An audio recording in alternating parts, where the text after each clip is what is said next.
የሚኖርበትን አንደኛው ልጅ እኔ በነፃነት እንድትኖሩ ነው የሚለው ታፍተ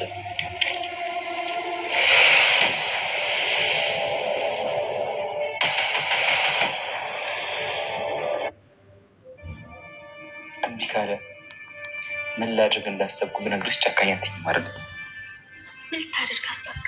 እንደዚህ ጨካኝ ነህ እንዲህ አትበይኝ እንጂ ምን ላድርግ እንዳሰብኩ ታውቂያለሽ? ይሙት እኔም ልሙት አንተም ደግሞ እዚህ ትሞታለህ። እናንተ ጨካኞች ደግሞ ፈሪ ስለሆናችሁ መጨረሻ ተደርጉት። አመኔ ካለቀቀ ምሳሌ ትመጣች። ሞገስን ዝና ተበቀለው። እንደ ፎከረ አንተን ዋጋህን ነው የምሰጥክ የምታመልጠኝ አይምሰል ብሎ ሲፎክር እንደነበረው አሁን ላይ ሞገስ ታግቶ በዝና እየተሰቃየ ይገኛል። ዝና ለብዙ ቀናት በመድብል ታግቶ ሲቃይ ላይ ነበረ።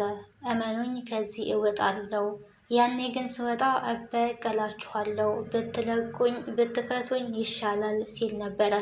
እንደ ፎከረው ግን አሁን ላይ ዝና ሞገስን አግቶ እያሰቃየው ይገኛል። ይህንን ትልቅ ስህተት ደግሞ እየሰራው ሞገስ ራሱ እንግዲህ ወረቀት ላይ ልፈርምልክ አፈርምልኝ ይሄ የጋብቻ ወረቀት ነው በማለት እንግዲህ ወረቀቱ ላይ ለማስፈረም ነበረ የሄደው።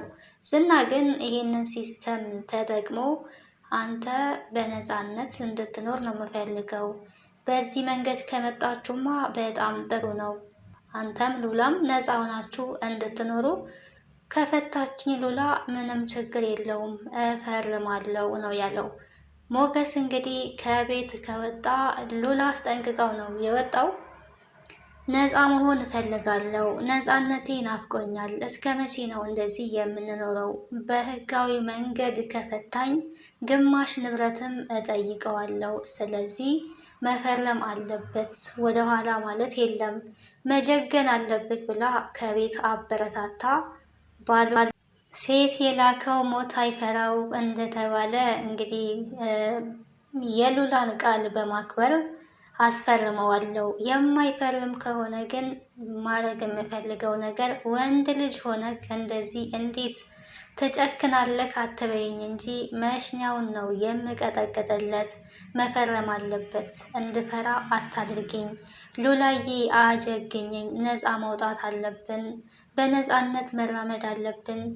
እስካሁን ፈራው ፈርቼም ያተረፍኩት ነገር የለም። ከዚህ በኋላ ግን እጋፈጠዋለሁ፣ ወደ ኋላ አልልም። አሁን ላይ መድብልም ከጎናችን ስላለ ይሄ ደግሞ ጥቅሙ ለእኛ ነው።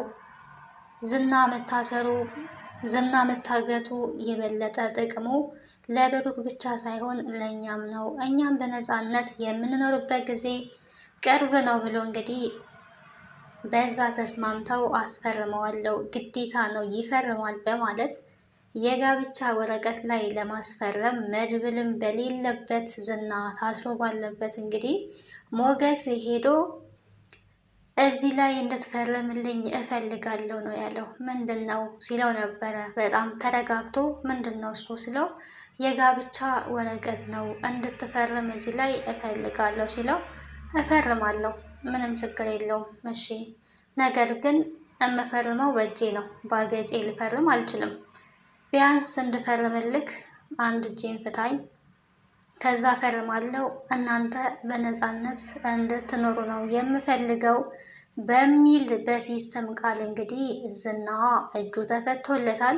እጁ ከተፈታለት በኋላ ወረቀቱ ላይ መፈረም ሳይሆን ያደረገው ስራው ቶሎ እግሩ ላይ የታሰረውን ፈቶ እዛው እሱ በታሰረበት እሱ በታገተበት ቦታ ላይ መልሶ ሞገስን አግቶታል። ሞገስ እንግዲህ በጣም ትልቅ ስህተት ነው የሰራው።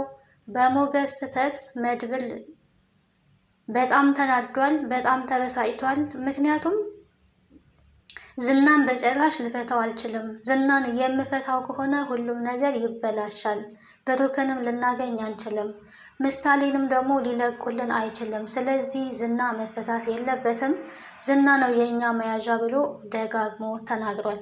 ዝናን ላለመፍታት ከቅድስት ተጣልቷል። ሞገስ ዝና እንዲፈታ ለምኖት ነበረ መድብልን፣ ነገር ግን አልፈታውም። ይህንን ደግሞ የማደርገው ለምሳሌ ስል ነው። ዝና ተፈታ ማለት እኛም አደጋ ውስጥ ነን። ምክንያቱም ብሩክ ያለበት ቦታ አይነገረንም። ሲቀጥል ደግሞ ስለነሱ የነሱ ሚስጥር እነ ኤፍራታ ያወቁትን እያንዳንዱን ስላወቅን በዛ ምክንያት እኛንም ሊያጠፉን ይችላሉ። ከነ ዝና ጀርባ ብዙ ሰዎች አሉ። ስለዚህ ዝና መለቀቅ የለበትም ብሎ በተደጋጋሚ አስጠንቅቆ ተናግሮ ነበረ። ይህን ሁሉ ልፋት ግን ሞገስ ገደል ከቶበታል። በጣም ነው የሚያሳዝነው። ከጎኑ ሆኖ ሊያበረታው ሲገባ ለራሱ ለሚስቱና ለሱ በማሰብ ራሱም ወንጀል ውስጥ እስር ውስጥ ገብቶ ዝናን ፈቶ እንግዲህ እየተቀጠቀጠና ዝና ሲከፍል የነበረውን ዋጋ እየከፈለ ይገኛል። ማድረግ አልነበረበትም እውነት ለመናገር እንደዚህ ማለት ነው። መድብል ከቅድስት እንኳን ተጣልቷል። ቅድስትን ተቆጥቷል። ቅድስት እባክህ መድብል ያደራ ልጄ ናት ምሳሌ፣ ስለዚህ ምሳሌ ለመመለስ ዝና መፈታት አለበት ብላ ለመፍታትም እንኳን ሄዳ ነበረ። ዝናን ለመፍታት ሄዳ ልትፈታ ስትል ተቆጥቶ ነው ከዛ ያወጣት። ምሳሌ ትመጣለች፣ ሄደሽ ቤት ጠብቂያት፣ እመኝኝ ምሳሌን አስመልስልሻለሁ እኔ አውቃለሁ። ምሳሌ የአደራ ልጅሽ ናት፣ አደራሽን ነው የበላሁት። ነገር ግን ምሳሌ ለማግኘት ዝና መፍታት መፍትሄ ሊሆን አይችልም። ወንድሜስ ብሩክስ እያለ ይገኛል። ሞገስም ከዚህ በፊት ብሩክም ቢሆን በልጁ አይደራደርም፣ ለልጁ ሲል ነው ይሄን ሁሉ ዋጋ እየከፈለው። ስለዚህ ዝና ይፈታና ምሳሌን እንልቀቃት ነው ያለው። መድብል እንግዲህ በአቋሙ ጸንቷል። በጭራሽ ዝና መፈታት የለበትም። አልፈው ተርፈው ካሌብ ሞሲሳ እንግዲህ መድብል ጋር ደውሎ ለምሳሌ ምግብ ይዘውላት ወደ ውስጥ እየገቡ ነው። ምግቡ ላይ ግን መርዝ ተነስንሶበታል። 5 ደቂቃ ብቻ ነው ያለክ። በዚህ በ5 ደቂቃ ውስጥ ዝናን የማትፈታው ከሆነ መርዙ ይሰጣታል፣ ምሳሌ ትሞታለች ነበር ሲሉት የነበረው። ይህንን ሁሉ እየሰማ እንኳን ዝናን በጭራሽ ላለመፍታት ወስኖና ቆርጦ ነው የተነሳው የነበረው። ካለቀከኝ እኔን መድብል እመነኝ፣ ምሳሌ ትሞታለች። አባትና ልጅ ሞት ላይ ነው ያሉት። ህይወትና ሞት ባንተ እጅ ነው። ስለዚህ ብትፈታኝ ይሻለኛል እያለ ዝናም ለመድብል እየተናገረ ነበረ። ምሳሌም ትሙት ብሩክም ይሙት፣ እኔ ግን ስለ ወንድሜ ሳላቅ በጭራሽ አንተን ልፈታህ አልችልም። ምሳሌ ትሞታለች ብለህ ብትፈክርም ምሳሌ ሞተች ማለት አንተም ደግሞ ከዚህ አትወጣም፣ እዚሁ ትሞታለህ። እያንዳንዳችሁን ገድዬ እኔም ከዛ በኋላ እሞታለሁ ወይ ደግሞ እጄን ለመንግስት እሰጣለሁ፣ አጠፋችኋለሁ። ወንጀለኞች ቅጣታችሁ ማግኘት አለባችሁ። በእናንተ ምክንያት የስንት ሰው ህይወት ተበላሸ፣ ስንት ህፃናት ተሰቃዩ።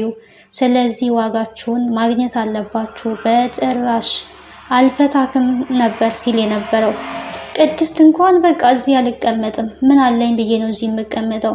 ምሳሌ የለችም፣ ጋሼ የለም። ስለዚህ ካልሆነ እኔም ወደ ቤተሰቦቼ ብሄድ ይሻላል በማለት እንግዲህ እስከዚህ ደረጃ ድረስ መድብል ዝናን ፈቶ ምሳሌ እንድትመለስ ቅድስት ለምናለች፣ እያነባች እያለቀሰች። ነገር ግን ከኋላ የሚመጣውን ነገር መድብል አስቀድሞ ስለተረዳ ምንም የሚያስለቅስሽ ነገር የለም፣ ምሳሌን ምንም ሊያረጓት አይችሉም፣ እንደ መያዣ ነው የተጠቀሙት። ምሳሌን ደግሞ እናስመልሳለን፣ ብሩክም ደግሞ ይመለሳል። ስለ ብሩክም እንዲነግረን እንፈልጋለን፣ በጭራሽ አንፈታውም። ሲቃዩ ሲበዛበት ይናገራል ብሎ እንግዲህ በጣም ሲያሰቃየው ነበረ።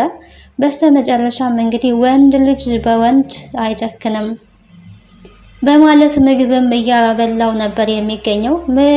ምግብ ሲያበላው ግን ውሃም ስጠኝ እያለው ነበረ። ውሃ ስጠኝ ሲለው ጭራሽ ውሃም ያምርካል ስለጠማኝ ነው መድብል ዋስጠኝ፣ በቃ ፍታኝ፣ እንደውም በቃኝ፣ አይበቃም ፍታኝ፣ ምንም ብታቆየኝ ምንም ብታረግም ከእኔ ምንም አይነት ነገር ልታገኝ አትችልም፣ እኔ መረጃ ልሰጥህ አልችልም፣ ስለ ብሩክ እርሳ እያለ እንግዲህ በተደጋጋሚ እየተናገረ ነው የሚገኘው። ስለ ብሩክ ለምን መናገር እንዳልፈለገ ዝና እንግዲህ ምክንያቱም ብሩክ አጭበርብሯቸዋል።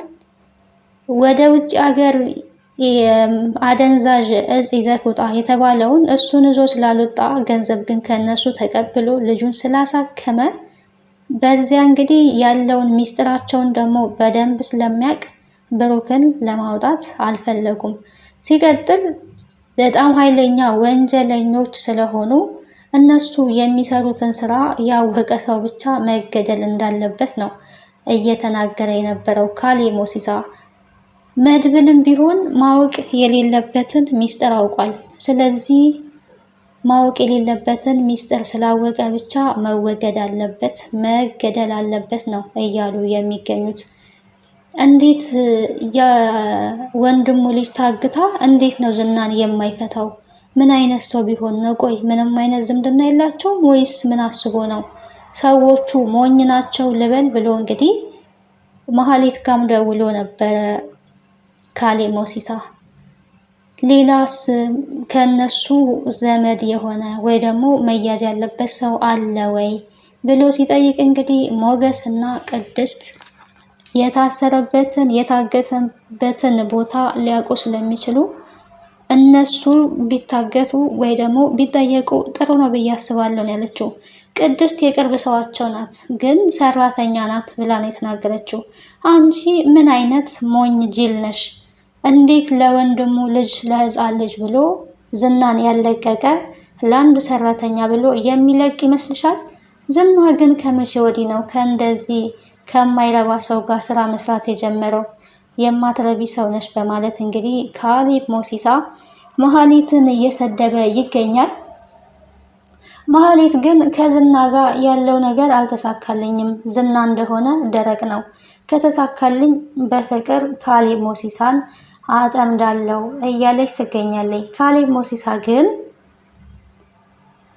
ይህንን የነ ቅድስትን ቤት ያሳየሁት እኮ እኔ ነበርኩኝ፣ ስለዚህ ለምስጋና ደግሞ እንድንገናኝ እፈልጋለሁ እያለች ነበረ መሀሌት። እኔ በየቦታው የምገኝ የሰፈር ሱቅ አይደለውኝም፣ እኔ ዝም ብዬ አልገኝም፣ ለምስጋና ከሆነ እሱም ይደርሳል፣ በፈለግሽ ሰዓት እኔም ማግኘት ወይ ደግሞ ማንም እኔም ማግኘት አይችልም እያለ የሆነ የሚያስደነግጥ ቁጣ የተሞላበት መልስ ነው የመለሰላት። ማጥመድ አለብኝ ብላለች። እንግዲህ ለኤፍራታ ስትናገር ሰምተናታል። እህቴ ይቅርብሽ፣ እንዴት አንቺ ከወንጀለኛ ጋር እተባበራለሁ ትያለሽ? ካሌብ ግን ምን አይነት ሰው ነው ስትላት የነበረው። ካሌብ ማለት ከዝና የበለጠ ሴጣን ጀግና ነው በማለት ተናግራለች ማለት ነው። ድምፁ እንኳን ገና ሲናገር በጣም የሚያስፈራ ነው። ነገር ግን ዝናን ፈልጋችሁ የማታመጡ ከሆነ ሁለታችሁም ያልቅላችኋል ብሏቸዋል። እሷም ኤፍራታ ግን ካልሆነ ከዚህ ሀገር ልጥፋ ወይ ልውጣ ወይ እያለች ትገኛለች። እኔን የት ጥለሽ ነው ከዚህ ሀገር የምትጠፊው? አንቺ ብትሄጂ እኮ እኔን ሊለቁኝ አይችሉም እያለች ትገኛለች። ኤፍራታ እንግዲህ ፍርሃቷ ጨምሯል።